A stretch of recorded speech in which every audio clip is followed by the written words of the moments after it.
attitude of the Ghanaian worker. Aaron, what has been your experience or experiences? A whole lot. How would you describe the Ghanaian worker? A whole lot. So tell me about the Ghanaian worker. One, they are inconsiderate. What do you mean by that? Okay, so as a startup,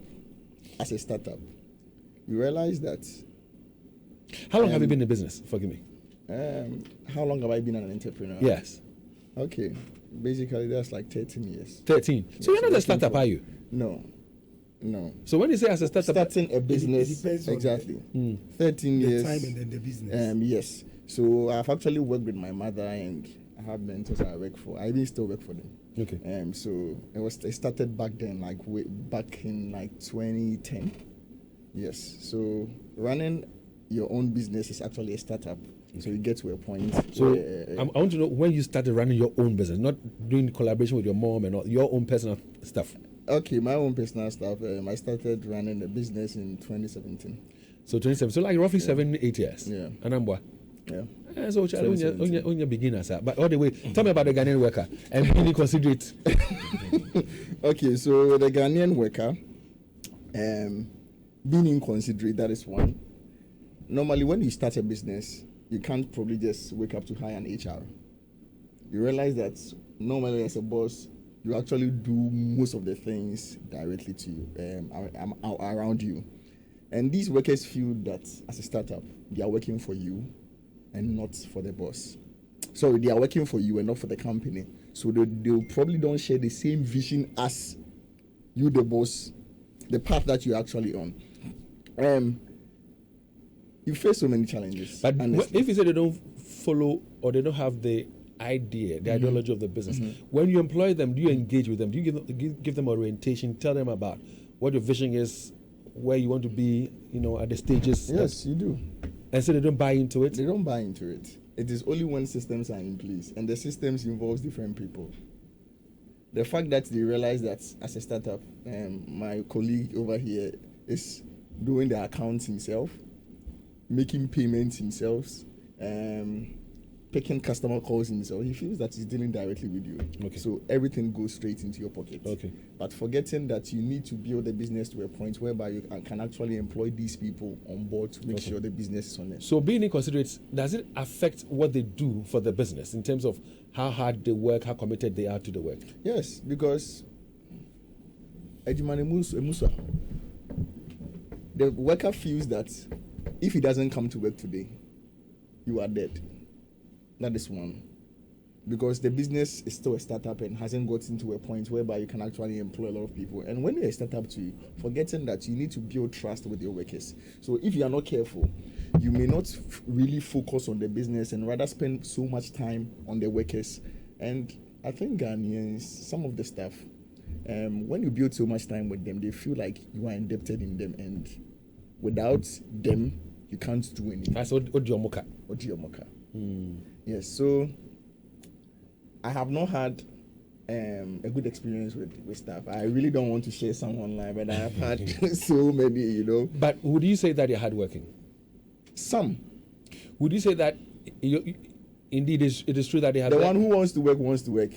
The one who doesn't want to work... Doesn't mind. But let the person go then. Okay, so we have staffing issue.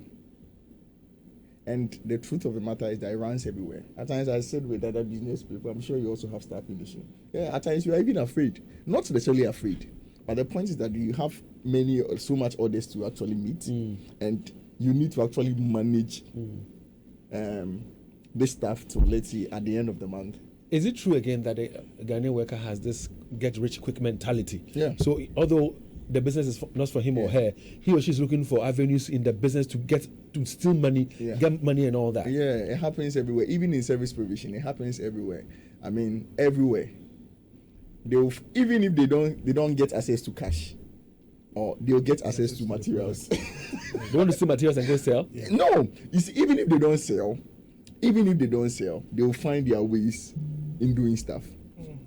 But another question then comes to mind, and this one is personally direct to you. How do you treat your workers? Because if you treat your workers well, with affection, with respect, you treat them well, they get to know that, listen, we are in this together.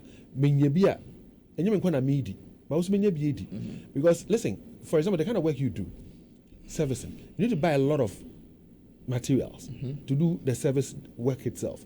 You need to fuel the vehicle. You need to do a lot of this. So cost is involved. So worker, and yes, scan baby, yes, many profits are so. But also but sometimes they see the bosses drive some, so nice vehicle be like that, and no fat trot.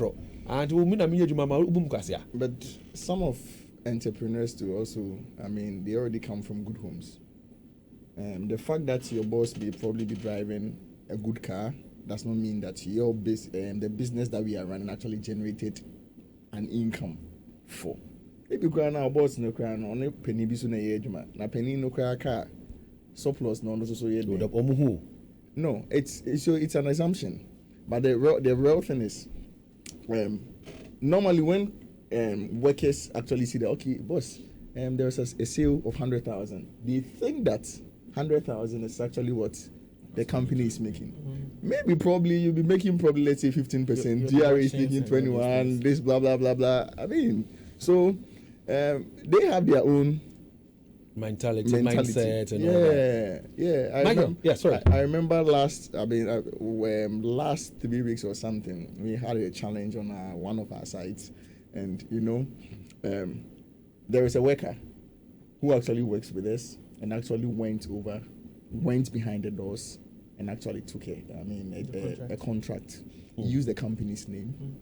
And that was even a time that the company is even struggling to even make sales. That's fraud, huh? And you see, they don't care.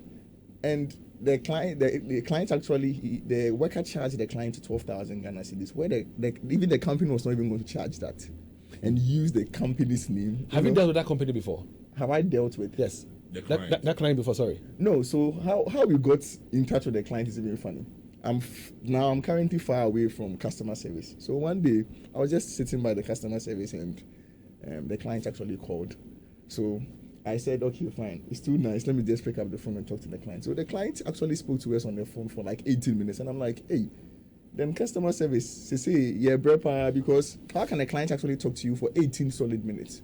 You realize that there was something bothering the client. The client was that, are you going to come there with machines? Are you going to come there with this? Are you sure you are not fraud? Are you sure? And I'm like, where did you see us?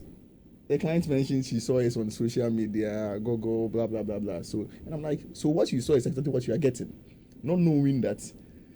The gentleman had been exactly. There.